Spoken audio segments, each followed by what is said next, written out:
essa é a terceira mesa sobre a discussão do tema exclusão, solidão e desesperança, que é o tema do ano do Círculo Psicanalítico a ser discutido nesse ano de 2020. Hoje vamos ter essa é a terceira mesa que a gente está fazendo para a discussão desse tema. Teremos mais uma em novembro. Na mesa de hoje, nossos convidados são Dulce Pandolfi e o Joel Birman, né, que certamente vão nos ajudar a refletir sobre esse tema, que é um tema, infelizmente, muito atual. Eu agradeço muitíssimo tanto a Joel quanto a Dulce por terem aceito o convite imediatamente. Antes de nós começarmos, eu queria lembrar vocês mais uma vez, pedir que, por favor, desliguem seus microfones para o ruído não interferir com as falas. E também aviso que depois da apresentação da Dulce e do Joel, nós vamos ter um tempo para responder a perguntas. E lembro também, novamente, que vocês precisam enviar essas perguntas para mim, Cláudia Garcia, no privado. Bom, agora eu vou apresentar os nossos palestrantes antes de dar a palavra para a Dulce. Dulce Pandolfi é uma historiadora que atualmente trabalha na Universidade... Ela é assessora da Universidade da Cidadania e também da UFRJ. Ela foi, durante algum tempo, diretora do IBASE e professora e pesquisadora do CPDOC, da Fundação Getúlio Vargas. E, atualmente, ela está ligada à Universidade da Cidadania e à UFRJ. Joel Birman é psicanalista, professor do Instituto de Medicina Social da UERJ e também do Programa Teoria Psicanalítica da UFRJ, é um fundador do Espaço Brasileiro de Estudos Psicanalíticos, do EBEP. Então, dou agora, primeiro, a palavra à Dulce. Bom dia a todos e todas. Eu começo agradecendo o convite, especialmente a Beth Adler, né, que me convidou, minha aluna, ex-aluna. Convite de aluna é quase recusável, né? Por outro lado, quer dizer, tanto a interdisciplinaridade, para mim, é uma questão sagrada, como também o papel do intelectual público, né? Porque eu acho que a gente tem que extrapolar exatamente os muros da academia. E, portanto, é com muito prazer que eu estou aqui com vocês, né, para a gente tentar fazer esse diálogo entre a história e a psicanálise. Cumprimento também Joel, que eu nem estou vendo aqui na tela, né, meu parceiro de mesa. Espero que já tenha chegado. Mas, enfim, como eu sei que tem muita gente. Então, é o seguinte, o que é que eu vou falar? Quer dizer, eu acho que existe uma expectativa, né? E, aliás, quando a Beth me convidou, que era para falar exatamente sobre como a história do Brasil tratou essa questão, que é o tema da mesa, a questão da exclusão, da solidão e da desesperança, né? No entanto, eu vou fugir um pouco a essa, que eu acho que era a intenção, e vou dividir a minha fala em dois momentos.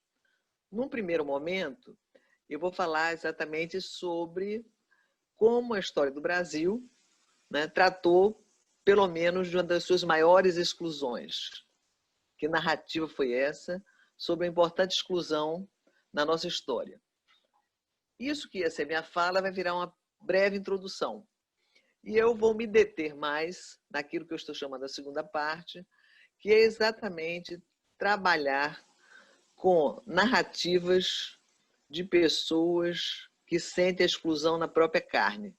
Ou seja, a partir de um trabalho que eu estou desenvolvendo na Universidade da Cidadania, que, como a Cláudia já me apresentou, na Universidade da Cidadania da Universidade Federal do Rio de Janeiro, que tem exatamente o papel de fazer esse diálogo entre os movimentos sociais e a academia. Eu estou envolvida desde março de 2002, em plena pandemia, nós montamos um projeto que implica em fazer entrevistas, podcasts ou lives com moradores de favela. Como eu acho esse material muito rico, eu resolvi compartilhar ele com vocês. Aliás, uma das minhas ou nossas entrevistadas até falou o seguinte: a melhor maneira de se conhecer a história do Brasil é através da história das favelas. Então, eu quero compartilhar com vocês, porque eu fiquei muito mobilizada e confesso para vocês que aprendi muito e, por isso, agradeço muito a esses meus entrevistados, ou nossos entrevistados. Eu começaria dizendo o seguinte, que o sentido da exclusão, né, é um sentido devidamente conhecido, né? Mas para nós, enfim, cientistas sociais, a exclusão está ligada exatamente ao seu não reconhecimento como sujeito. Não é só aquele que sofre uma carência material. É uma coisa que extrapola exatamente isso, né? É aquele que não é reconhecido como sujeito. É uma pessoa estigmatizada, considerada nefasta ou perigosa para a sociedade, né? Em certo sentido, esses meus depoentes se enquadram dentro dessa definição de exclusão social. Mas retomando a minha introdução, ou seja, a parte 1, eu vou dizer o seguinte, né? Por que a história do Brasil ela tem tantas exclusões? Ora, qualquer país, qualquer instituição, qualquer pessoa, ela tem uma história oficial, né? É através dessa história que ela marca a sua identidade. A nossa história oficial é uma história marcada por muitas exclusões. Talvez, acho que com certeza, a população negra foi a mais excluída dessa nossa história. Como disse o Samba da Mangueira, de 2018, eu vou falar para vocês um pouco aqui da história que a história não conta. Né? Vocês lembram do tema da história da Mangueira, que é uma coisa de uma preciosidade e de uma magnitude enorme. Enfim, a história, como tudo na vida, disputa, né? Então, 1822 é um marco na nossa história. Por quê? Por que 1822 e por que eu vou retomar para falar de favelado hoje, de 1822? 1822 é o momento que o Brasil passa a existir. O Brasil se torna independente de Portugal. Independente com todas as aspas, mas é a marca, é a nossa criação enquanto nação.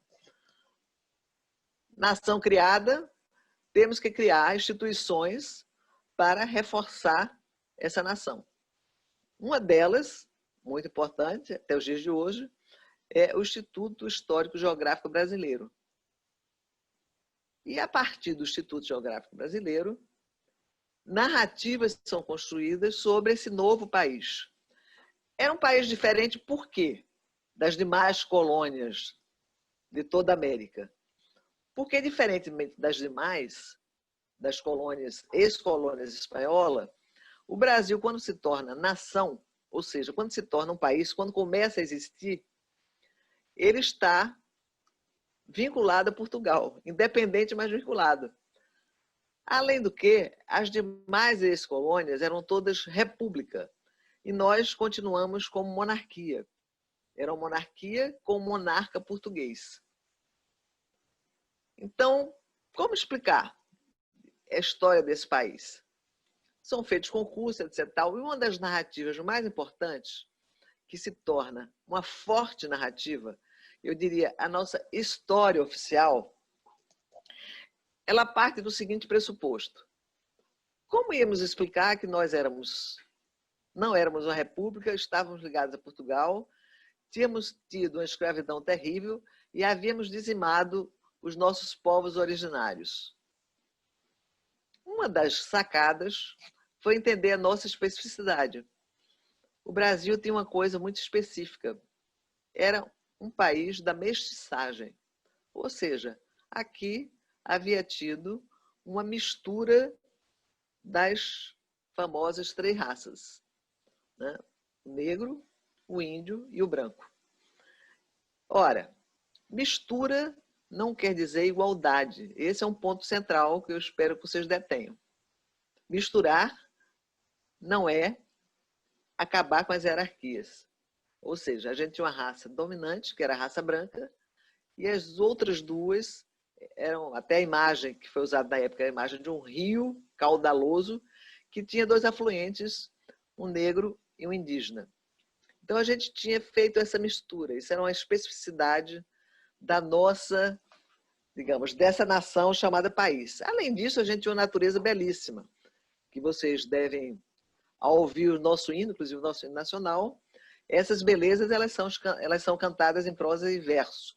E até hoje a população, né, tem uma imagem muito forte das nossas belezas naturais. O Brasil é conhecido por suas belezas naturais. Então, um país mestiço com belezas naturais. E assim a história vai seguindo o seu curso, né?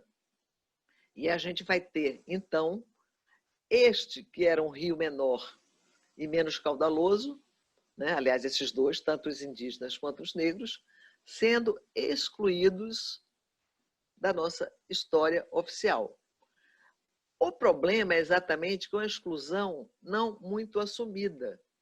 É uma exclusão que parecia incluir. E, por isso, mais difícil de combater essa exclusão.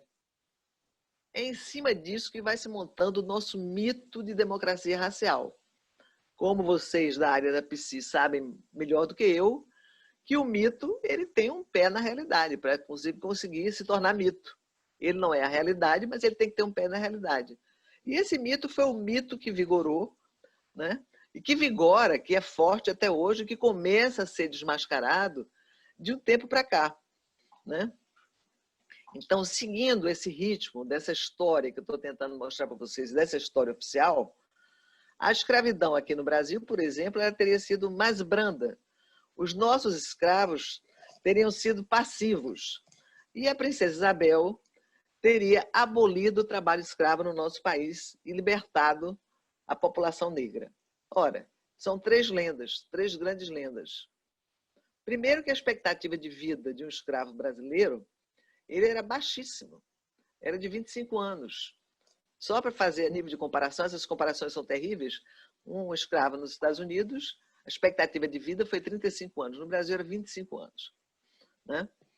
Então, como se dizer que a escravidão foi branda nesse país? Não existe também escravidão branda, esse também é um ponto importante. Segundo, né?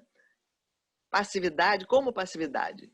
Hoje, os estudos mostram, a história que combateu essa história oficial mostra, muitos estudos, como os nossos escravos se revoltaram, assassinaram feitores e senhores de engenho, se aquilombaram, inclusive negociaram sua liberdade.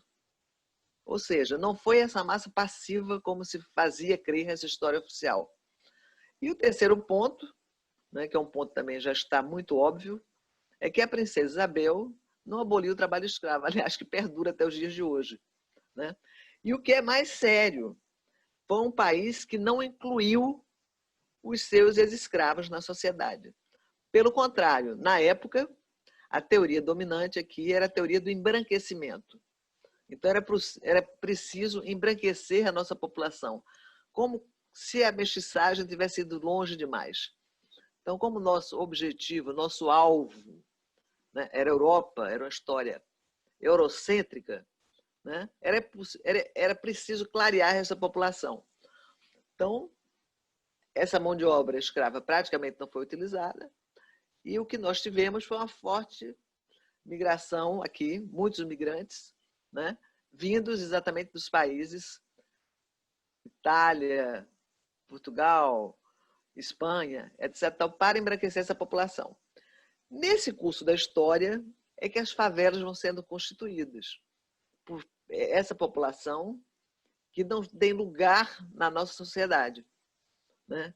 Data daí a origem dessas favelas, que são tão fortes no dia de hoje. E aí, quase concluindo essa primeira parte, eu queria dar outro exemplo, até para vocês entenderem um pouco melhor de que exclusões eu estou falando, né? E como a história oficial exclui.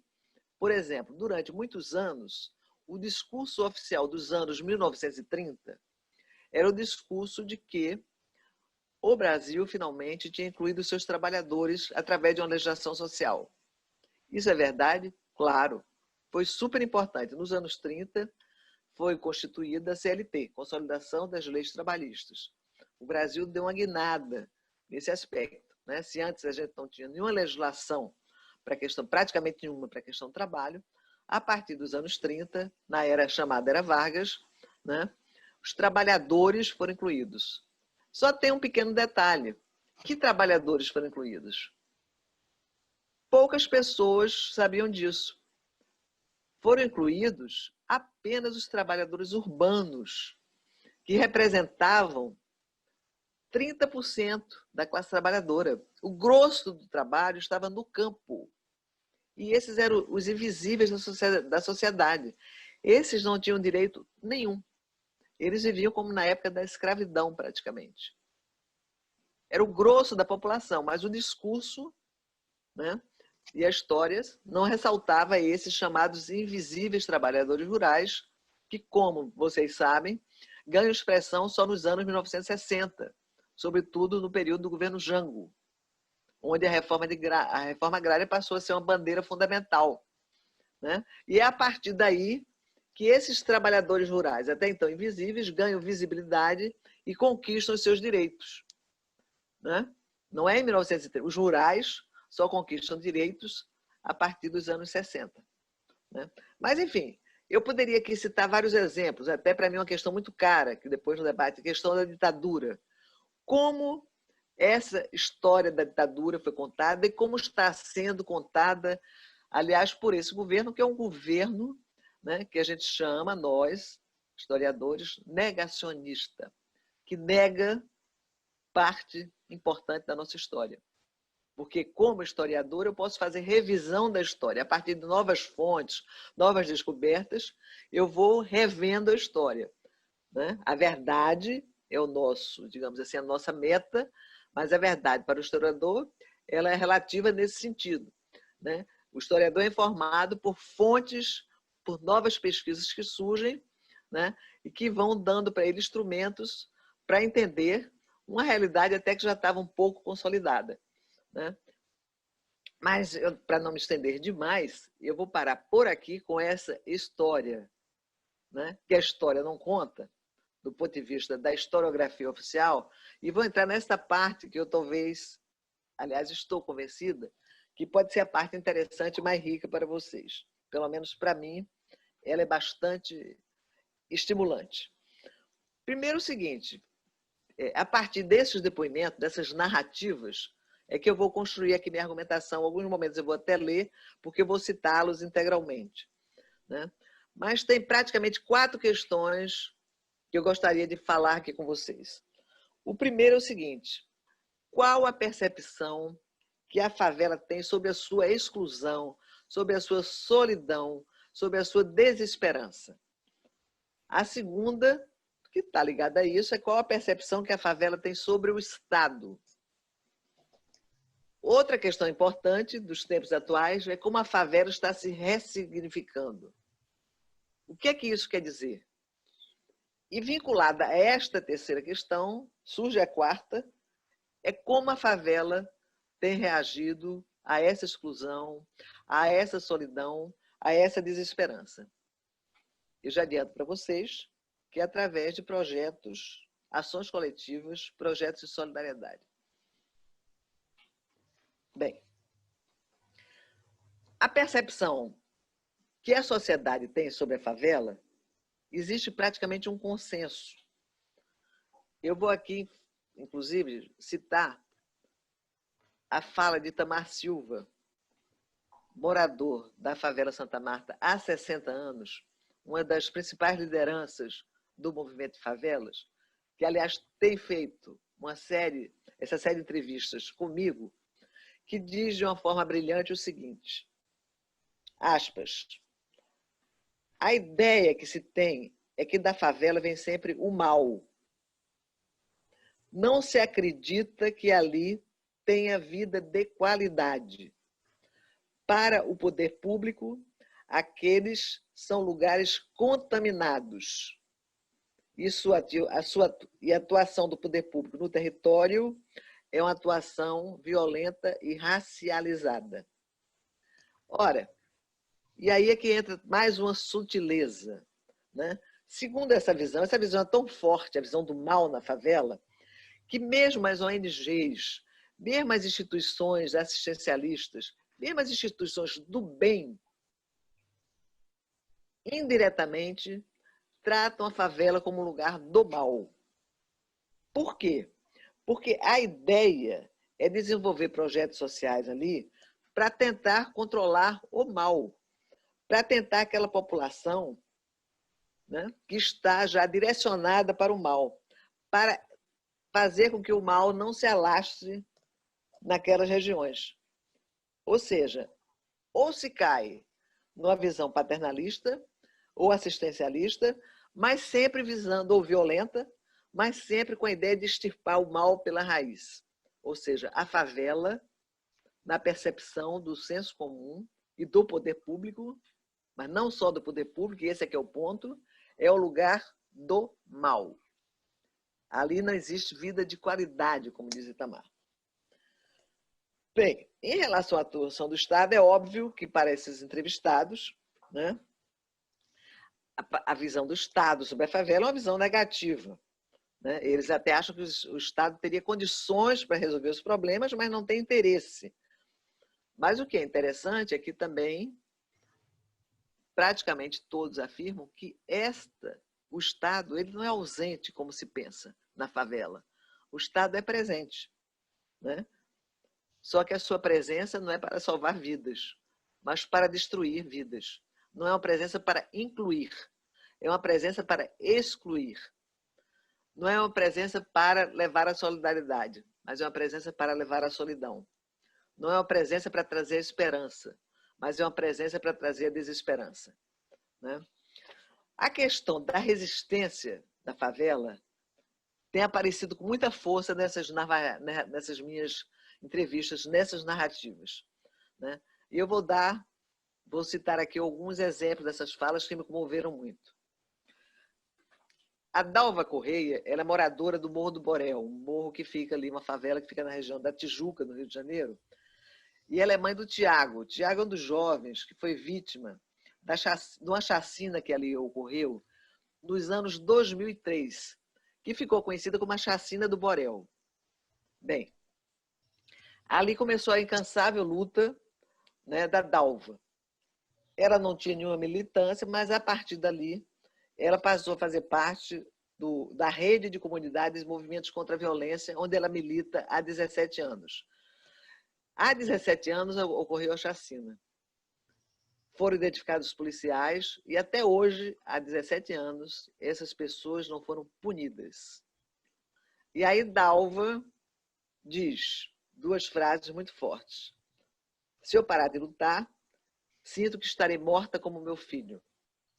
E a segunda, ela diz na sua entrevista, que impactou a todos nós, inclusive a mim, quase não consigo continuar, ela diz o seguinte: na favela se continua enxugando sangue, continua secando sangue, como se enxuga gelo. Né? Todos nós sabemos que enxugar gelo é uma coisa que não tem fim. A resistência também aparece muito forte na fala de Dona Penha Macena, que foi outra entrevistada, que participou das lutas contra a remoção da Vila Autódromo, que é um lugar muito cobiçado, né, até por suas belezas naturais, e que na Copa e nas Olimpíadas ele voltou a ser muito cobiçado de novo. A Dalva participou da resistência e diz o seguinte, continua morando lá.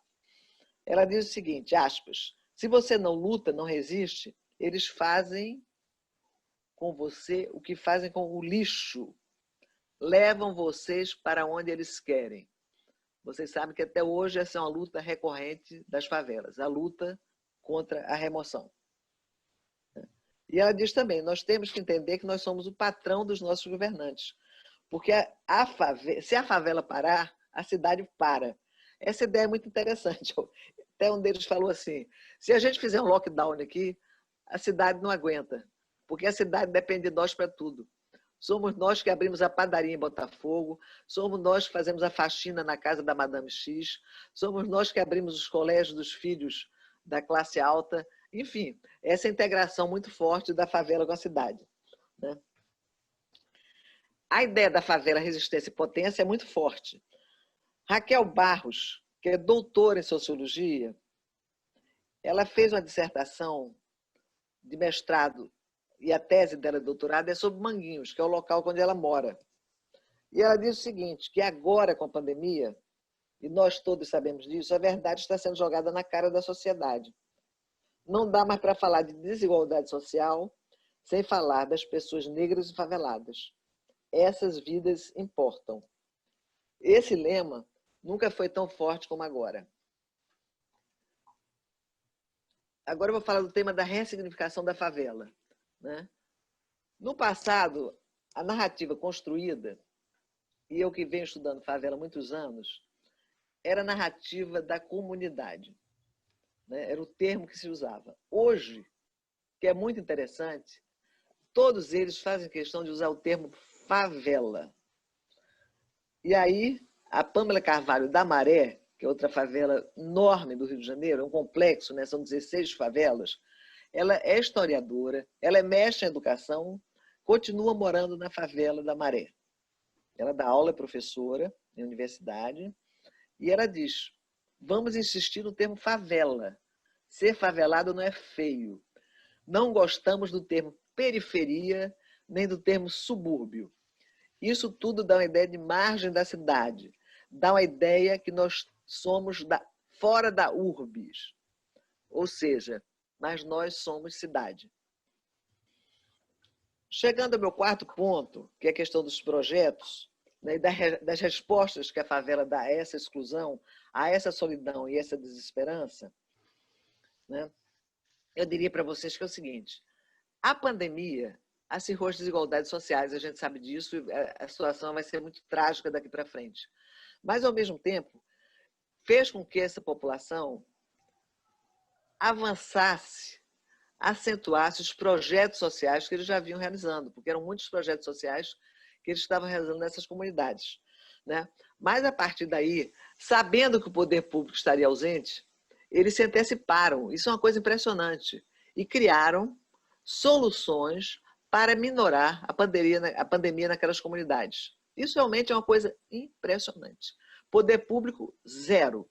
Em todas essas comunidades, ou praticamente todas as que eu estudei, que eu me aproximei, eles fizeram vaquinhas, eles montaram cestas básicas, eles criaram máscaras, aliás, botaram os seus, digamos, artesãos para produzir máscaras, né? Distribuíram álcool gel. Enfim, eles têm uma super consciência de que, caso não tivesse feito isso, o efeito da pandemia nessas favelas teria sido muito pior do que foi, né? Então, por exemplo, na favela Santa Marta, né, aqui em Botafogo, um grupo de moradores, ele se antecipou, esse grupo, e criou um projeto incrível para sanitizar e higienizar todas as ruas e casas da favela. Um dos meus entrevistados, que é o Firmino, ele diz com muita clareza, aspas, você acha que íamos receber alguma ajuda para combater o coronavírus? Se não tínhamos nenhuma ajuda na normalidade, como viria ajuda em época de pandemia? Né? Ao lado desse projeto, eles já estão realizando uma pesquisa para analisar os casos de mortos infectados ali na favela. Também no Morro do Borel, um jovem, Igor Soares, de 24 anos, que já ganhou um prêmio internacional de jornalismo e mora no Morro do Borel, ele criou o Corona Zap. Olha que ideia, Corona Zap. Ele diz o seguinte, a gente não se vê representado pela mídia tradicional. Ela não nos informa nada, aliás, só nos desinforma. Então, nós criamos essa ferramenta e, através de rádios, alto-falantes, carro de sons, panfletos, a gente vai informando os moradores sobre a situação da pandemia. E aí tem uma frase incrível. Estamos nos organizando e nos informando para não sucumbirmos. Essa prática de informar os moradores se tornou rotina em todas elas, né? Eu poderia citar aqui em exemplos, mas vou citar uma de um jovem também, que eu entrevistei a semana passada, Seymour Souza, que mora no Jacarezinho. Ele é um dos criadores do Laba Jaca, que é um laboratório de dados da favela do Jacarezinho e que atua na produção de dados, de informações, etc. Faz cursos, né? Ou seja, um dos seus objetivos do Laba Jaca é produzir uma outra narrativa sobre a favela, uma narrativa diferente da história oficial. E, atualmente, né, eles estão, inclusive, fazendo um estudo para mostrar como internamente a pandemia, além de ceifar vidas, né, ela está desestruturando a economia interna da favela. E ele dá alguns exemplos muito interessantes.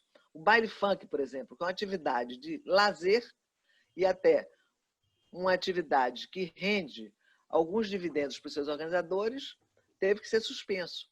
Os famosos ambulantes, os barraqueiros, também estão totalmente desempregados, né? Isso acontecia, eles tanto ambulam na favela, que é um mundo, né, vendendo água, refrigerante, cachorro-quente, pipoca, etc. tal, como ambulavam pelas ruas da cidade, né?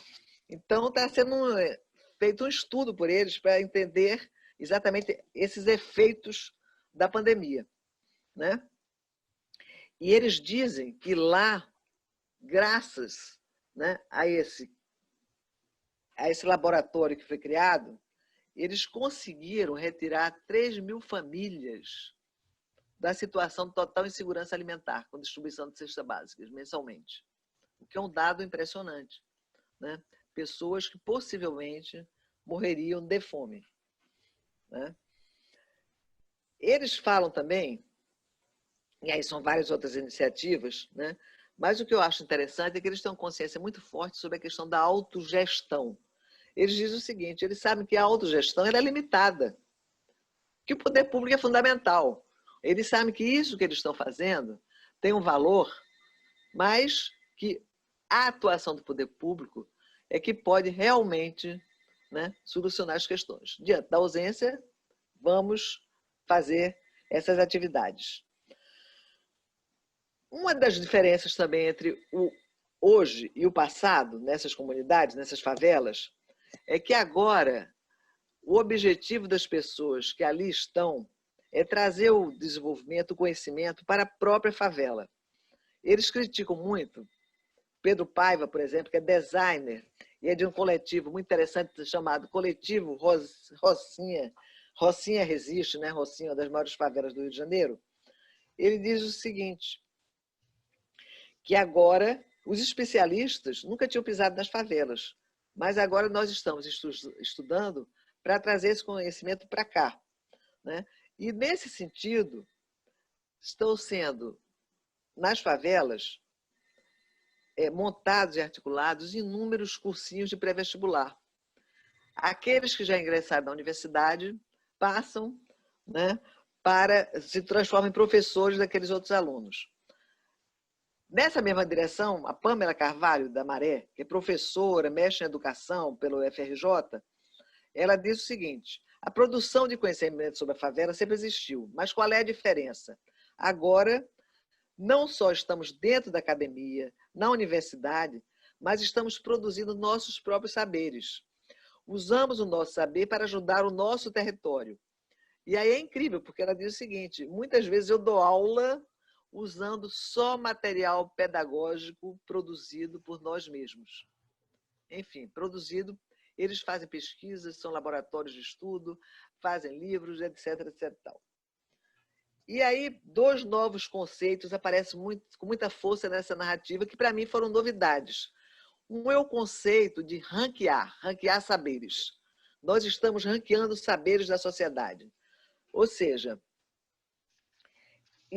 nós estamos sugando aquilo que fizeram com nós, que foi sugar as nossas vidas, nós agora estamos sugando, ranqueando saberes da sociedade. Né? Estamos ranqueando saberes do sistema. E outro é o conceito do maker, em inglês, maker, do fazedor. Então, eles dizem o seguinte, o pobre sempre foi um fazedor nato.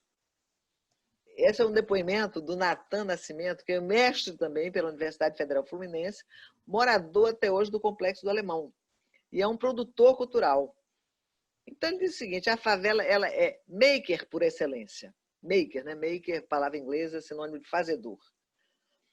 Ela teve que criar soluções e resolver seus problemas diante da escassez e da ausência do Estado. Um dos exemplos, por exemplo, citados, é a questão do mototáxi. Foi uma solução excelente para a favela. Se arrumou, não tinha como automóvel subir em determinados lugares, né? Se criou um emprego para parte da população e a população foi beneficiada com essa makers, que são esses motoristas, esses mototáxis, né, de favela. E aí ele diz o seguinte: se acha que o pobre não pode criar conhecimento. Tudo que o pobre faz não é reconhecido. Tem algo de errado nisso. Ele não só cria as coisas por necessidade, não. Ele cria coisas incríveis. Ele cria cultura. Ele cria o funk, ele cria o passinho, ele criou o hip hop. A favela criou isso tudo. Isso é uma metodologia. A favela não é apenas produtora de conhecimento, desculpe, de violência, como se diz. Ela é produtora de cultura. E aqui eu queria mencionar rapidamente, já chegando um pouco ao final, a experiência do Gato Mídia, que surgiu no Complexo do Alemão desde 2013. Como nós fazemos residências, grupos de estudo, e ficamos, digamos, encastelados durante um período para aprendermos e nos informarmos sobre determinados tipos de conhecimento, né? Isso é muito comum nas nossas áreas, as tais das residências. Existe no alemão o Gato Mídia, que é exatamente isso. Enfim, um coletivo, né, que faz essas residências voltadas para a própria comunidade. Além de preparar o jovem para o mercado de trabalho, o Gato Mídia, ela busca produzir informação a partir do seu próprio território, a partir da cultura da favela, né? Essa também é uma nova forma da favela estar na cidade. Para concluir, para não me estender muito, eu queria dizer para vocês o seguinte: hoje, quase 25% da população da cidade do Rio de Janeiro mora em favelas. No passado, a favela foi pensada como lugar transitório, era chamada, inclusive, espaços dormitórios. Ou seja, as pessoas estariam ali por absoluta falta de alternativa. E logo que aparecessem alternativas, elas deixariam a favela. Mas não é isso que está acontecendo. A favela veio para ficar. Buba Guiar, que é uma patologista e atualmente resolveu cursar também ciências sociais, ela coordena a frente do complexo de Acari, que é outro grande complexo aqui do Rio de Janeiro, na Zona Norte, contra a Covid. E ela diz de uma maneira muito forte a questão da permanência na favela. Aspas, não penso em sair de Acari tão cedo. Eu não quero ganhar dinheiro e sair daqui. Aqui eu me sinto acolhida, segura. Aqui nós temos o senso de comunidade. Nós sabemos o que temos que nos preocupar com o nosso vizinho. Nos prédios da Zona Sul, você nem conhece seu vizinho. Por isso, vou ficar aqui. Nós vamos ficar aqui do jeito que nós somos e não do jeito que querem que nós sejamos. Eu até na hora perguntei, mas você se sente segura na favela? E ela reafirmou, sim. Tudo que acontecer com meu pai, às vezes eu vou trabalhar, deixo meu pai em casa, eu sei que ele será acolhido pelos vizinhos. Tudo que acontecer comigo, até mesmo fora da favela, meu pai saberá de mim. Ou seja, aqui nós temos um tipo de comunicação e de acolhimento que não existe nos prédios e nas moradias da Zona Sul, onde algumas pessoas são encontradas mortas, que moram sozinhas, depois de vários dias. Enfim, outra imagem muito forte. Para concluir, eu vou dizer concluir mesmo, na realidade, eu posso ter fugido do tema dessa mesa, porque eu penso que a minha fala teve muito mais a ver com a inclusão, com a solidariedade e com a esperança. Mas, assim como apesar de todo o estigma e discriminação, penso que a favela é cidade. E, nesse sentido, eu penso também o quão fluidas podem se tornar as fronteiras entre a exclusão e a inclusão, entre a solidão e a solidariedade, entre a desesperança e a esperança. E eu vou terminar com um trecho de uma forte fala de um dos nossos entrevistados para a Rádio da Cidadania, da Universidade da Cidadania, que é o Paulo Galo, que várias pessoas de vocês devem ter ouvido falar dele, que é um militante dos entregadores antifascistas. E que ele resume, na minha maneira de entender, de uma forma brilhante, esses dilemas e essa fluidez que eu tentei falar aqui. Essa fluidez dessas fronteiras entre solidão e solidariedade, desesperança e esperança, exclusão e inclusão, entre vazios e excessos. Ele diz o seguinte, e eu encerro de fato, aspas, o capitalismo gosta que seja cada um por si. Diz que cada um de nós é uma empresa. O capitalismo quer que a gente não se enxergue como trabalhador, mas como empreendedor. O patrão diz para a gente, você é um igual a nós. Aí retruca ele, mas como assim? Nós, carregando comida nas costas para os outros e sem ter dinheiro para comprar nossa própria comida, por isso temos que nos unir. Mas tem que ser nós com nós mesmos. E aí ele diz, o mundo não gosta de nós. O mundo tem problema com nós por problema nenhum. Encerro e agradeço. Muito obrigada pela paciência. Espero não ter extrapolado tanto tempo assim. Dulce, muitíssimo, muitíssimo obrigada, muitíssimo obrigada. Eu acho que você ficou absolutamente sim dentro do tema. Imagina, acho que não fiquei no tema. É lógico que a gente só pode falar de esperança se fala do seu oposto. A gente só pode falar de solidão, solidariedade se a gente fala de solidão, né? E assim por diante, de inclusão se a gente fala de exclusão. Então, acho que a sua fala foi absolutamente fundamental para a gente poder discutir mais pormenorizadamente, enfim, ou pensar com o psicanalista nos efeitos subjetivos dessa situação que você descreve para a gente de uma maneira tão nítida, tão precisa e tão verdadeira, né? Muitíssimo obrigado. Acho que vai dar um solo para a gente poder pensar muito melhor. Foi ótimo. Eu passo a palavra para Joel. Bem, bom dia a todos.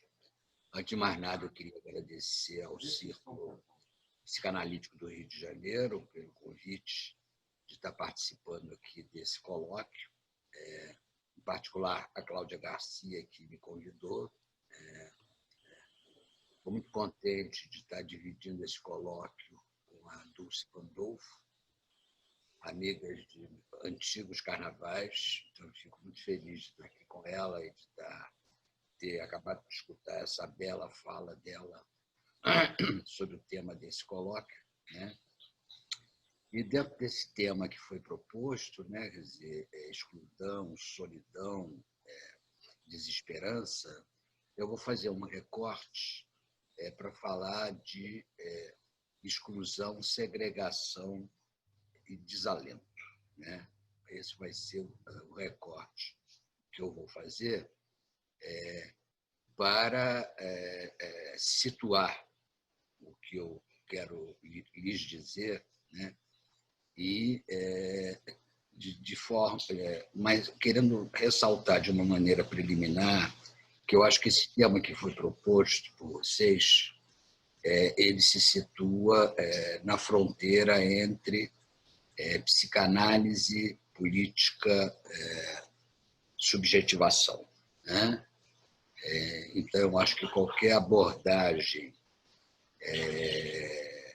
que possa ter um viés clínico, que é o que interessa, em uma certa medida, aos psicanalistas, ele passa por uma articulação, se possível, rigorosa, entre a dimensão política com as práticas de subjetivação para tornar possível, né, uma discussão psicanalítica sobre esse tema, né? E esse tema, até mesmo por ter sido convidado uma historiadora e eu como psicanalista, mostra que ele é um tema necessariamente interdisciplinar. Ele não pode ser tratado nem como um historicismo, nem como um psicologismo, né? Que ele precisa exatamente tentar fazer a conjunção entre esses dois polos e ter como ponto efetivamente de convergência aquilo que a gente poderia chamar de práticas de subjetivação, né? Quer dizer, então, isso quer dizer que eu tô considerando aqui, né, teoricamente falando, não só que o sujeito, né, o sujeito em psicanálise, ele tem que ser entendido naquilo que o Michel Foucault chama de uma prática de subjetivação, né? Lá na sua vontade, no texto dele sobre a vontade de saber, dizer, o sujeito não é origem, o sujeito é destino, o sujeito é produção, né? E eu acho que é nesse sentido que, na tradição psicanalítica, o Lacan define o sujeito como transindividual. Ele dizer que o sujeito é transindividual é dizer que o sujeito que nós tratamos na psicanálise, o sujeito que a clínica psicanalítica pretende atingir ou nortear, ele é um sujeito que transcende muito a categoria de indivíduo, de forma que, para nós atingirmos a dimensão inconsciente do sujeito, é necessário sair dessa referência propriamente ao indivíduo. Daí porque essa questão aqui passa por uma interdisciplinaridade, mais do que isso, né? Eu queria lembrar também que lá na Função e Campo da Fala e da Linguagem Psicanálise, o Lacan dizia uma coisa muito interessante. Para que a gente possa clinicar, é necessário que nós não percamos o horizonte do tempo histórico que a gente vive. Não existe clínica no abstrato. Só existe a clínica nas coordenadas históricos, sociais em que nós vivemos. Isto é uma formulação fundamental para que a gente possa pensar a prática clínica com ideias no lugar, e não para parodiar a ironia do Roberto Schwartz, pensando em ideias fora do lugar, que eu acho que são ideias marcadas por uma tradição colonialista. Eu acho que a questão do colonialismo e do neocolonialismo vai ser um ponto que eu pretendo que seja forte ou intenso naquilo que eu quero pronunciar para vocês aqui, né? Em relação a isso, é interessante lembrar uma passagem do que a Dulce acabou de falar, né? De que os favelados são hackeadores, né? Eles hackeiam conhecimento, porque eu acho que a metáfora do hackeador remete para a metáfora que o Oswald de Andrade falou, que nós somos antropofágicos. No auge do movimento modernista, né? No manifesto Pau-Brasil, ele dizia: o modernismo é antropofágico, né? Então é preciso comer, deglutir o que o estrangeiro nos oferece para nós sabermos fazer alguma coisa à brasileira e podermos nos curar. Essa é uma citação interessante do Mário de Andrade, em que ele falava daquilo que marcava a mentalidade colonial, em que ele dizia que o intelectual brasileiro, eu podia dizer o psicanalista brasileiro, no mesmo sentido, ele sofre da doença do Nabuco. Isto é, qual é a doença do Nabuco? Quando ele está no Brasil, ele sente saudade da Europa. E quando ele está na Europa, ele tem saudade do Brasil, né? Quer dizer, então, eu acho que falar desse tema numa perspectiva crítica neocolonial, nós temos que nos curarmos da doença do Nabuco, né? Então, nessa medida, o meu ponto de partida aqui é retomar o trabalho de um psiquiatra, psicanalista chamado Frantz Fanon. Frantz Fanon, que é um psiquiatra negro de origem na Martinica, né?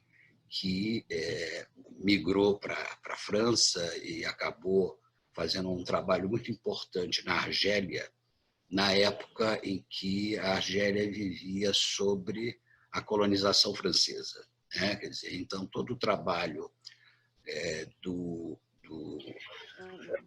do Frantz Fanon foi exatamente uma tentativa de pensar qual é a especificidade do trabalho psicanalítico ou psiquiátrico no contexto de um processo marcado pela colonização, né? Então, nessa medida, o Frantz Fanon, que vinha de uma formação psiquiátrica psicanalítica, naquilo que se denominava na época de psicoterapia institucional, né?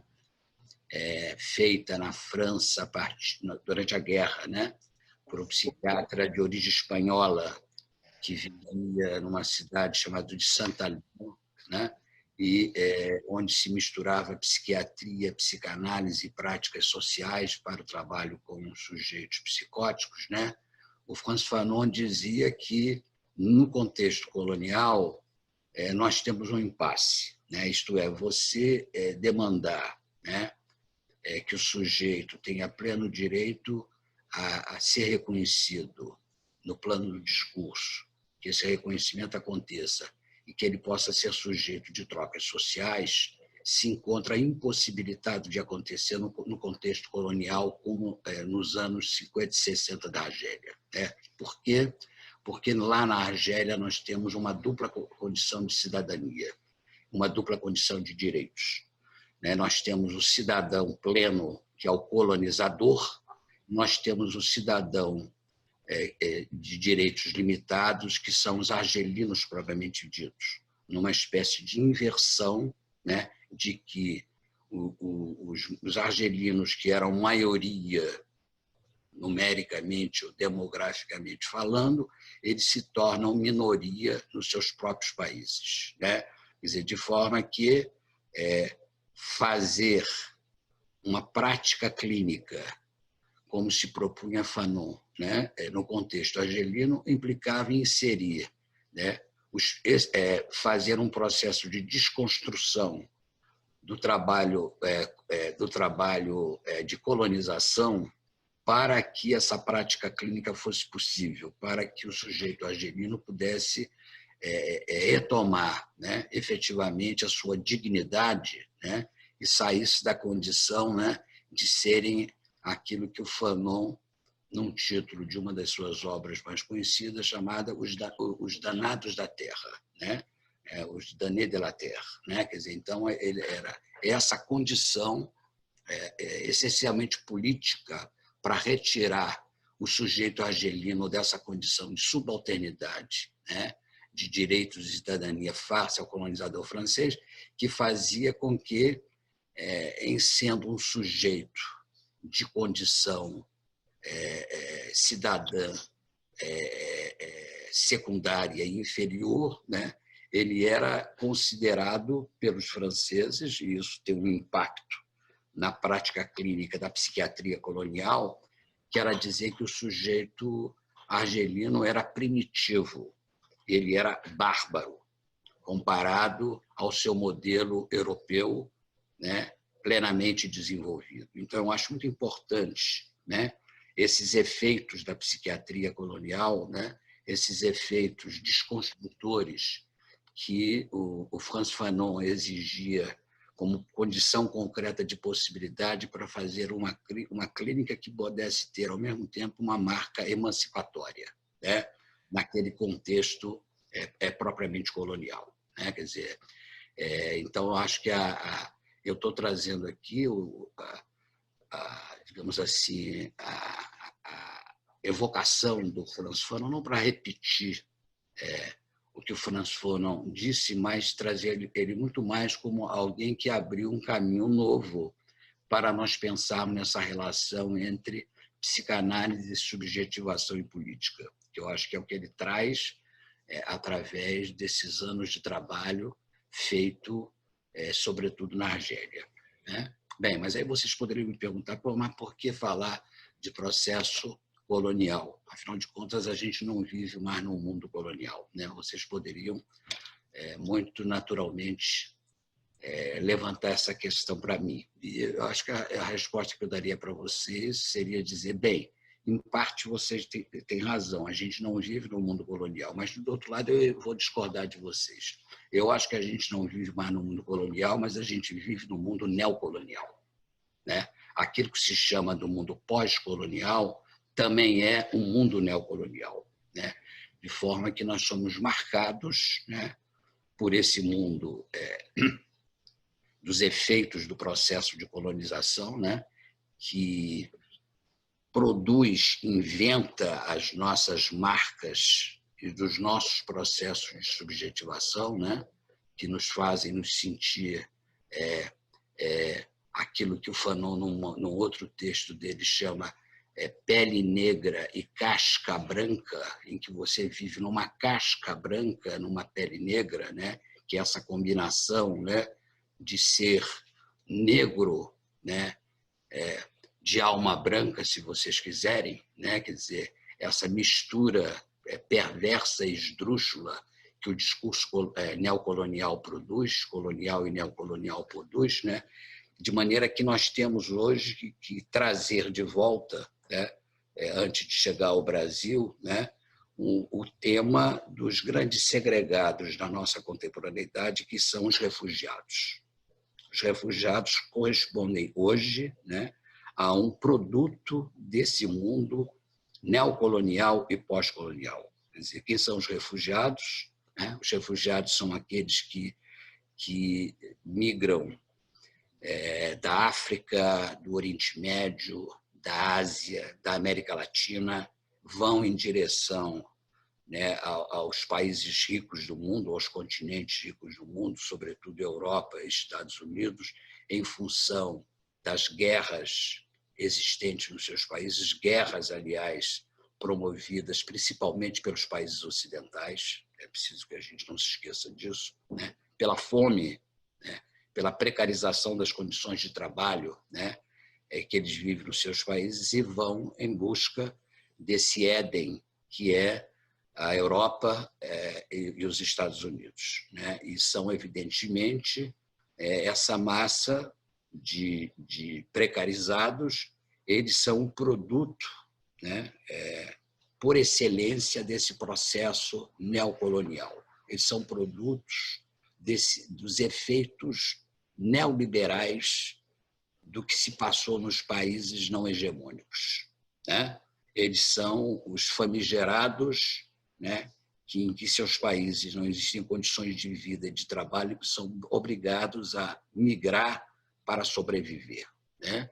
E, evidentemente, que esse processo dos refugiados se acentuou muito a partir de 2008, quando houve a quebra e a grande crise do paradigma neoliberal com a crise dos processos imobiliários, né? E essa massa de imigrantes aumentou muito em relação à Europa e Estados Unidos, e esses migrantes, né, ficam impossibilitados, né, de serem absorvidos tanto pelos europeus quanto pelos americanos, né, baseado em dois pressupostos, baseado, por um lado, no fato de que eles vão roubar os postos de trabalho que já são limitados nos países europeus e nos Estados Unidos, eles vão roubar o lugar de trabalho dos americanos e dos europeus, por um lado, mas, por outro lado, eles são também considerados como bárbaros,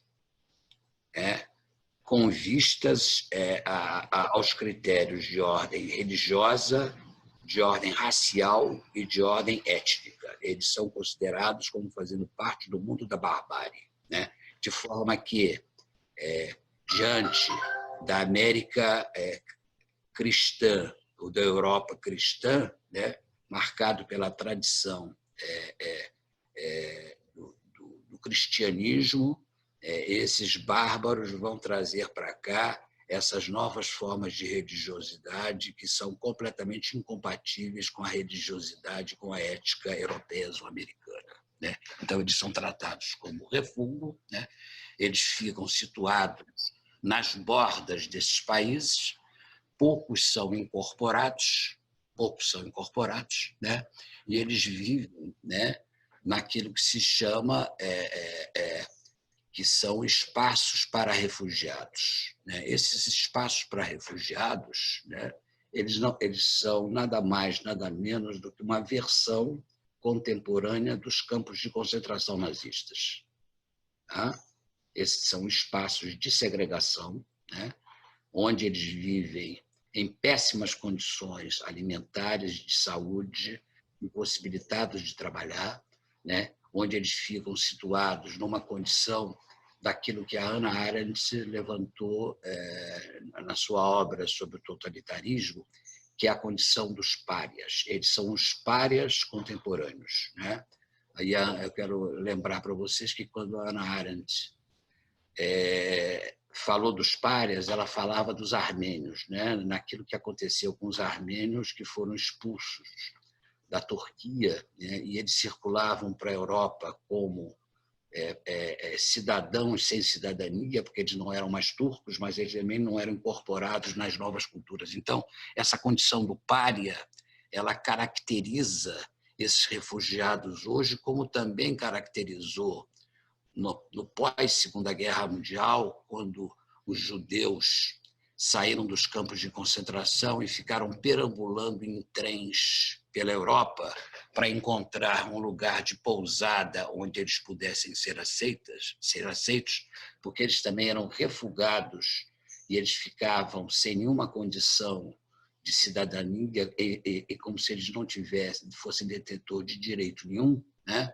De maneira que esses judeus foram relatados naquele livro A Trégua, né, do nosso italiano, como é que é? Daqui a pouco eu me lembro, né? Que escreveu as suas obras sobre a sua experiência em Auschwitz, né? Então, há uma experiência de viver fora dessas condições de amarra, de maneira que os refugiados vivem naquilo que a gente poderia chamar de um espaço de heteropatia, né? Heterotopia. Eles vivem num espaço heterotópico, eles vivem fora, em colônias situadas no ar, né? Essas colônias de refugiados, né? E a condição psíquica deles, esse é o ponto que eu queria assinalar, eles são caracterizados por uma experiência que eu chamaria de uma experiência de desalento. Esse é o adjetivo da forma de subjetivação por excelência desse tipo de sujeito. Né? Por que eu chamo de desalento? E quando eu chamo de desalento para distinguir aquilo que o Freud chamava de desamparo. Né? O desalento não é o desamparo. Qual é a diferença? O sujeito marcado pelo desamparo, ele, na sua dor, ele ainda acredita que existe uma instância de apelo. Né? Um exemplo claro disso do Freud, lá no projeto de uma psicologia científica, quando ele diz assim: o choro de bebê é a fonte de todos os motivos morais. Isto é, o bebê encontra um eco, né, do seu choro numa mãe acolhedora, né, ou num pai acolhedor, que lhe abraça e que lhe prodigaliza com os cuidados que ele precisa. O sujeito desalentado é aquele que perdeu a crença nessa instância de apelo. Esse é o ponto central. Né? E não existe mais a crença nessa instância de apelo, propriamente dita. Né? Ele perde completamente essa possibilidade, e perde essa possibilidade porque, para que eu me desloque da condição de desalento para a condição de desamparo, eu preciso acreditar que eu tenha um futuro possível. É a questão da esperança. Né? Se eu não acreditar num projeto de futuro, se eu não tiver e essa crença, para não ser uma crença ilusória ou delirante, ela tem que estar amparada em dispositivos sociais e institucionais propriamente ditos, né? É preciso que você tenha essa possibilidade de apelo que essa experiência dos refugiados lhe dão muito pouco nas condições atuais em que nós estamos vivendo. Né? O que faz com que essa experiência dos refugiados no seu desalento, né, ela é caracterizada primeiro pela vergonha. Vergonha de quê? Segundo, pela culpa. Culpa de quê? Culpa de ter abandonado as suas marcas de ancestralidade. O fato de eu abandonar as minhas raízes culturais, simbólicas, geográficas, gastronômicas, né, corporais, em busca de ter um futuro possível em nome da minha sobrevivência, faz com que o sujeito refugiado ele se sinta em culpa face à sua ancestralidade, envergonhado da sua condição, né, de diferente, de não ser nada nessa terra de ninguém que ele vive, que é uma colônia de refugiado. Então, essa é uma segunda característica importante a ser assinalada. Uma terceira característica importante a ser assinalada é que a experiência do refugiado era atravessada por múltiplas perdas, por tudo que eu falei, né? Você perde o tempo todo. Você perde o seu lugar de origem, você perde o seu lugar de fala, você perde a sua tradição religiosa, você perde a sua família, né, extensa, né, mesmo quando você migre com os filhos, né? Então, você tem uma perda, e uma perda que não é passível de ser realizado um trabalho de luto, aludindo um pouco ao Freud lá do Luto e Melancolia. Quer dizer, para que eu possa realizar um trabalho de luto, é preciso também que eu tenha uma perspectiva de futuro. Se eu não tiver perspectiva de futuro, não há possibilidade de que eu possa realizar um trabalho de luto. E a resultante disso é o seguinte: essa massa de refugiados ela é constituída, por causa disso mesmo, por uma população melancolizada. O efeito disso é um processo melancólico, amplo, geral e irrestrito, né? Que marca essas populações, que marca esses sujeitos, né?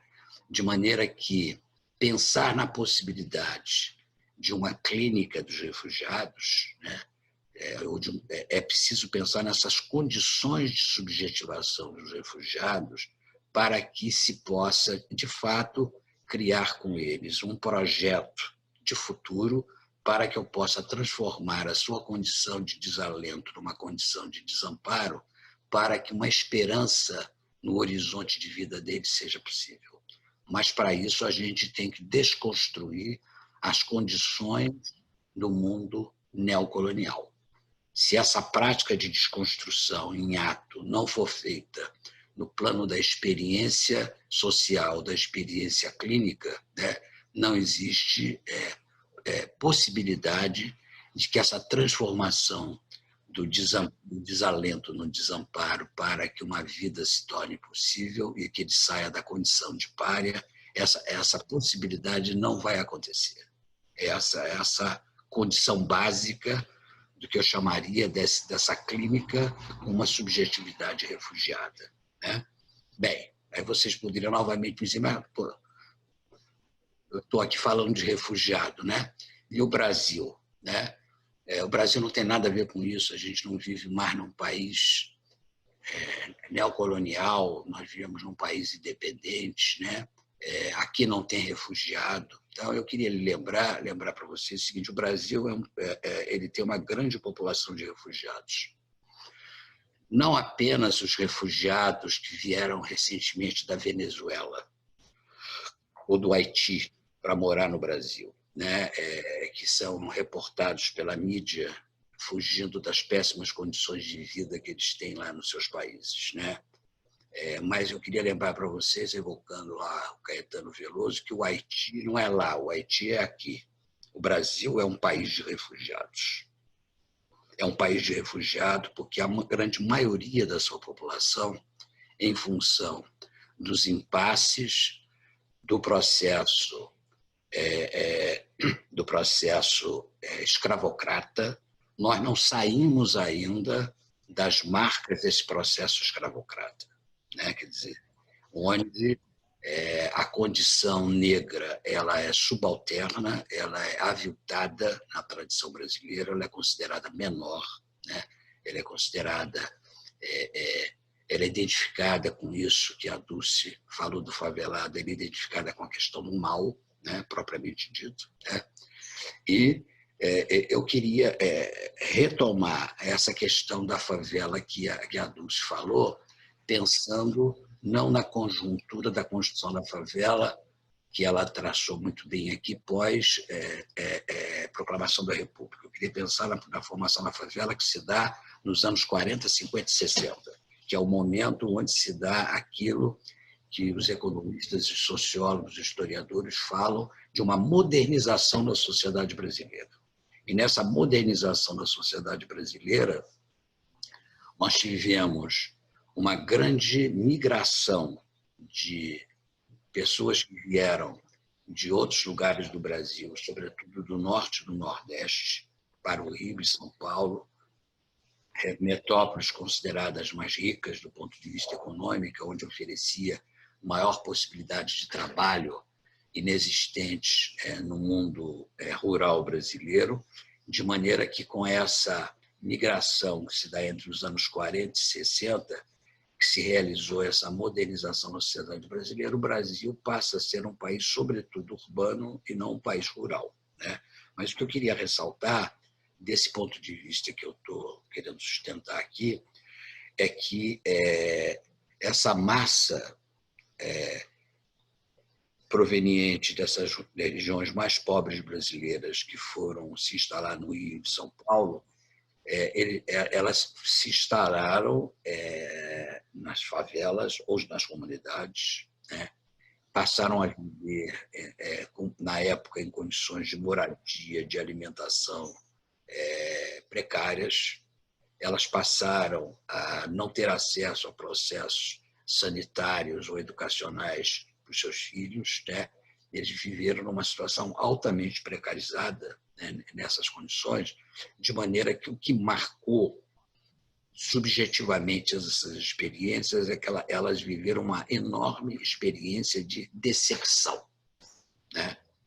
Ou para rimar aí com um tema que a Cláudia Garcia nos propôs, né? Um grande processo de desesperança, né? Onde elas foram lançadas numa terra de ninguém, onde elas não teriam a possibilidade de ter qualquer tipo de amparo. E esse processo também, tal como os refugiados que foram para a Europa, para os Estados Unidos, que há pouco me referi, ele é marcado por uma enorme melancolização em nome das perdas que essas populações sofreram, vindo do norte ou do nordeste para o sul. Perdas no sentido psicanalítico do termo, e que, na medida em que elas não são passíveis também de um trabalho de luto, se você não tiver um projeto de futuro, elas se transformam num processo eminentemente melancólico. Então, a favela não é o lugar do samba, a favela é o lugar também da melancolia. E eu acho que isso é muito pouco falado entre nós, como se, né, o pobre sobrevivente da favela, em que você até escuta, às vezes, uma fala entre os favelados e fora dos favelados, que Deus existe quando você vê, né, as festas que se fazem na favela. Mas, a rigor, o que eu vejo na favela, além desse lado, é um outro lado mais obscuro, que é um lado melancólico, redundante dessas perdas que se dão efetivamente, né? E que faz com que, qual é a maneira dessa massa desalentada para lidar com essa dor do desalento, né? Elas passam a buscar uma consolação para isso através das igrejas que lhes são oferecidas, seja a Igreja Católica, seja a religiosidade pentecostal ou neopentecostal, seja a religiosidade afro-brasileira, ou seja mesmo a mistura de duas delas, como é bastante comum, né? No sentido de buscar uma salvação, né, através dessa forma de religiosidade, para que a sua dor seja amenizada, né? Os mais jovens, né, vão buscar vão em busca das drogas como forma de tratamento de si, né? É preciso que a gente comece a se curar dessa ideia de compulsão, né? O uso de drogas não é um uso compulsivo, ele é uma tentativa de aplacamento da dor. Ele é uma forma de autotratamento, né? E que nas classes populares se faz, sobretudo, quando se usa drogas ou álcool, cachaça ou crack, que são drogas baratas, né? Diferente das drogas usadas pelas classes médias ou pelas elites, né? Então, essa condição, né, desalentada, essa condição segregadora, onde as favelas se constituem, onde eles são identificados como sendo os bárbaros, que eu acho que é aquilo que as classes médias elites se referem aos favelados como sendo os paraíbas. O Paraíba é uma maneira estigmatizante de falar daquilo que a Dulce chamou da favela como representação do mal, né? Eles são os paraíbas, né? Eles são as pessoas que nos provocam medo. Eles são as pessoas que, se nos olham na rua, a gente acha que vão nos assaltar, ou que vão invadir as nossas casas, né? Ou que vão seduzir os nossos filhos, né? Quer dizer, que vão nos fazer mal, né? Então, nesse Paraíba, tá, e isso é uma categoria muito poderosa que marca negativamente essa forma de subjetivação. Ela tem também uma derivação em que a gente escuta frequentemente no discurso e no discurso jornalístico, que é falar que essas organizações familiares na favela são caracterizadas pela disfuncionalidade. São famílias disfuncionais, como se isso explicasse tudo, né? São famílias disfuncionais, por quê? Porque elas não se adequam às coordenadas da família burguesa. Esse é o ponto. Então, o que não se adequa a isso vira uma família disfuncional, né?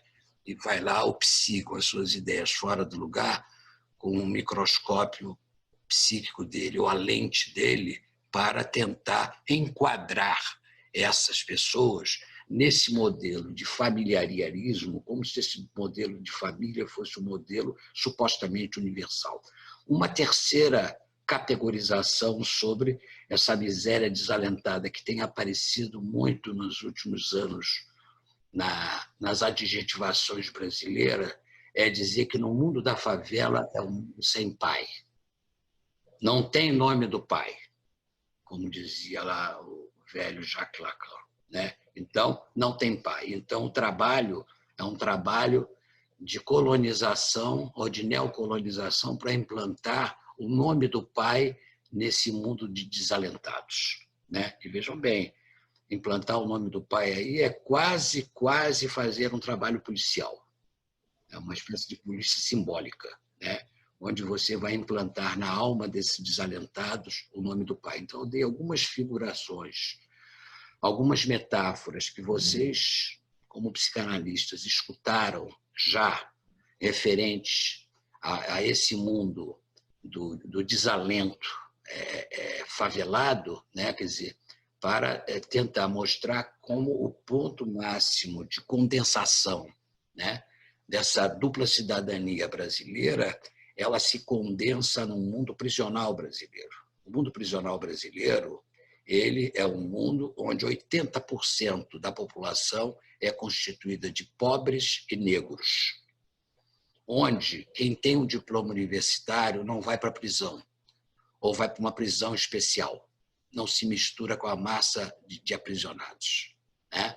Ele tem uma condição, né, onde ele vive uma outra condição de cidadania que é uma verdadeira duplicidade cidadã no Brasil, entre o destino das classes populares que lotam os nossos sistemas prisionais e o destino das classes médias e das elites que são protegidas dessas masmorras, porque essas prisões brasileiras elas correspondem àquilo que o Michel Foucault, na História da Loucura na Idade de Classe, chamava dos hospitais gerais. São um lugar de exclusão populacional, né?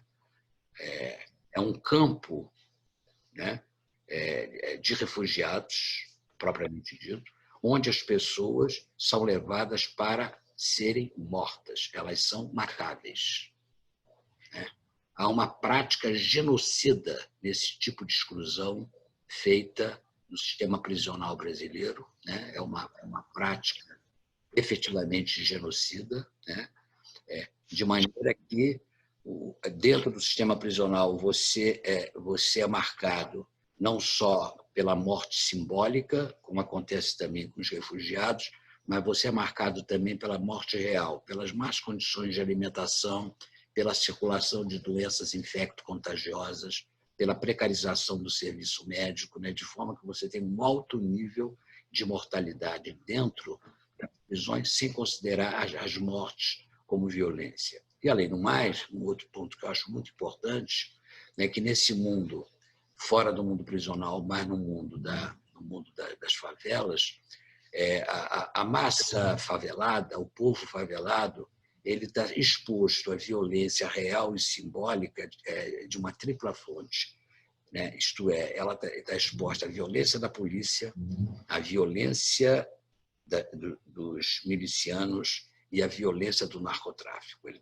está exposta a uma tripla violência, ela fica num fogo cruzado entre milicianos, narcotraficantes e policiais, né, que transformam a sua vida numa ameaça permanente de poderem habitar o seu espaço de vida, né? Quer dizer, então, eu estou dizendo tudo isso porque, novamente, se nós queremos fazer uma prática clínica voltada para atender os nossos refugiados, favelados, periféricos brasileiros, nós temos que considerar o conjunto de coordenadas e linhas de força de ordem sociopolítica que transformam essas populações numa população subjetivamente de segunda categoria, instituída de direitos, né, melancolizada, e do qual, se nós queremos, de alguma maneira, trazer para eles uma escuta possível, nós temos que ter, como o Fanon fez na Argélia, uma crítica a esse processo neocolonial que se passa nesses espaços de vida.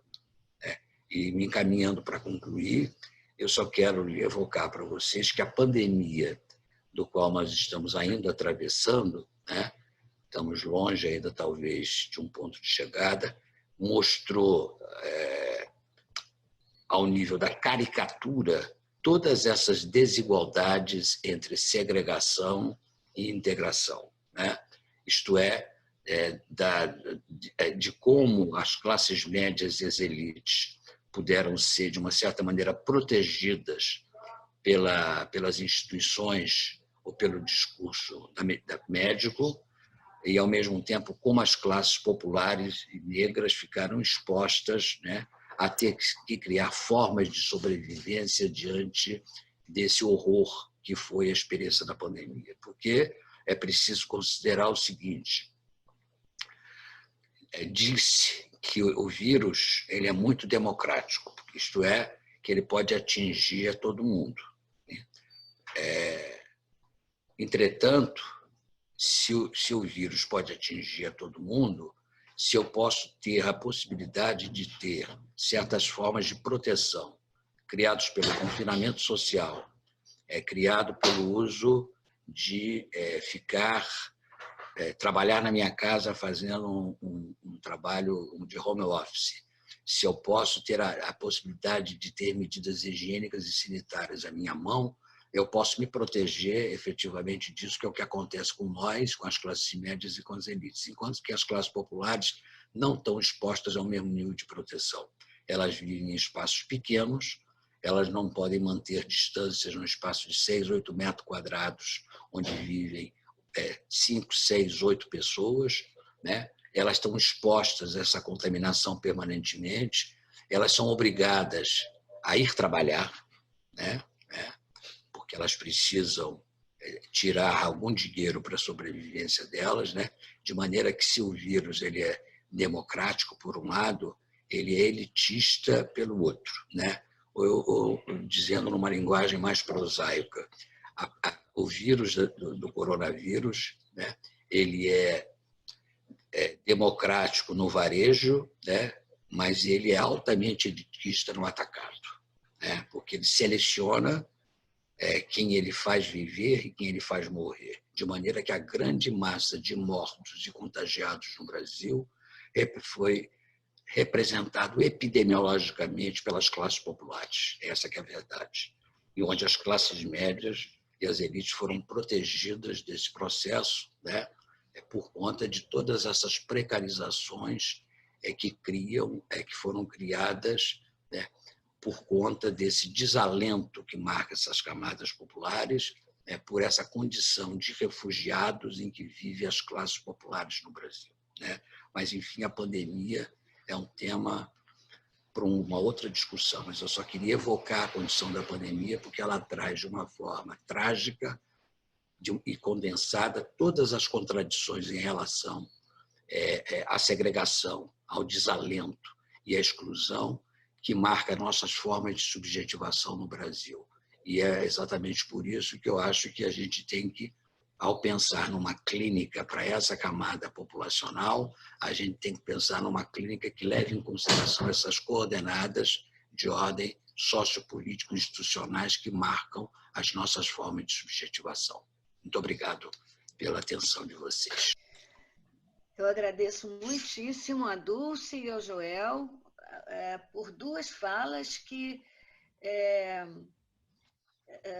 me surpreenderam muito na sua articulação, né? Até parece que vocês combinaram os dois antes o que vocês iam falar, o que eu acho que não foi o que aconteceu. Mas foi extremamente, para nós, enriquecedor ouvir esses dois lados, como o Joel chamou a atenção logo no início, e também Dulce se referiu a isso. Esse tema que nós escolhemos para discussão no Círculo esse ano foi, claro, que propositalmente um tema transdisciplinar que, portanto, exigia a participação não apenas de psicanalistas, mas também de representantes das ciências sociais como um todo. Tanto que as nossas mesas elas sempre têm um psicanalista e um cientista social, né? Porque a gente sabe que esse tema da exclusão é um tema que necessariamente não se esgota absolutamente no entendimento da psicanálise. Eu vou fazer dois comentários. Vocês foram ambos super elogiados, brilhantes, maravilhoso, impactante, enfim. Então, são muitos os elogios, que eu não vou repetir aqui. Agora, eu vou fazer um comentário meu que eu achei muito interessante. Vocês dois fizeram referências a letras de música, que eu acho que as duas, elas, de certa maneira, reproduzem muito o que vocês estavam dizendo. O Dulce, quando diz a história que a história não conta, que é exatamente disso que a gente está falando. Joel, quando fala do Haiti aqui, que é exatamente disso que a gente está falando. Outra coisa, vocês utilizaram termos semelhantes e que eu acho que designam essa população. Dulce usa o termo de lixo, né, que os próprios favelados se utilizam para se referir, definir sua própria situação, e Joel usa o termo de... Ai, meu Deus. Relegados, não. Refúgio.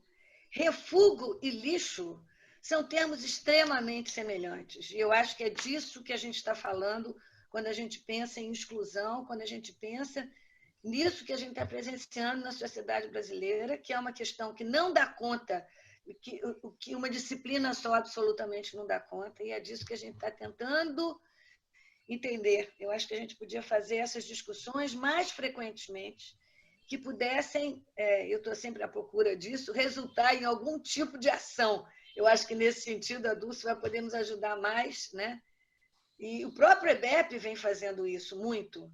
Então, enfim, tentar ver como é que a gente constrói caminhos que possam servir, sabe? Eu acho que para levar nós todos do desalento ao desamparo.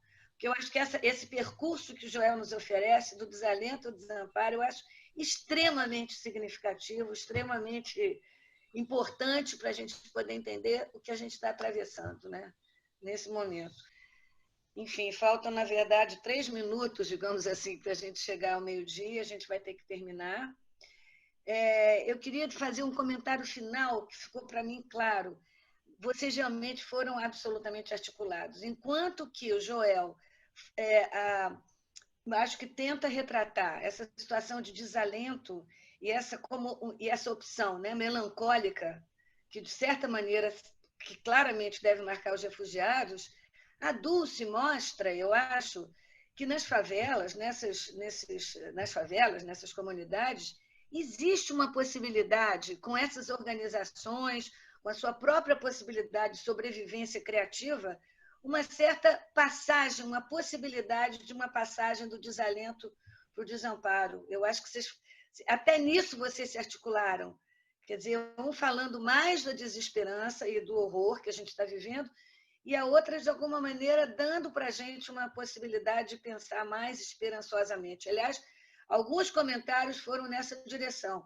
Um agradecimento, porque a fala de vocês dois, de alguma maneira, passou uma possibilidade de esperança de que nós todos estamos extremamente necessitados. Gente, muitíssimo obrigada a vocês dois, foi muito bom. E muito obrigado a todos vocês que estiveram conosco aqui hoje e foram privilegiados com essas duas falas tão instigantes, né? E consoladoras, de certa maneira. Até a próxima, então, gente. Muito obrigada por tudo.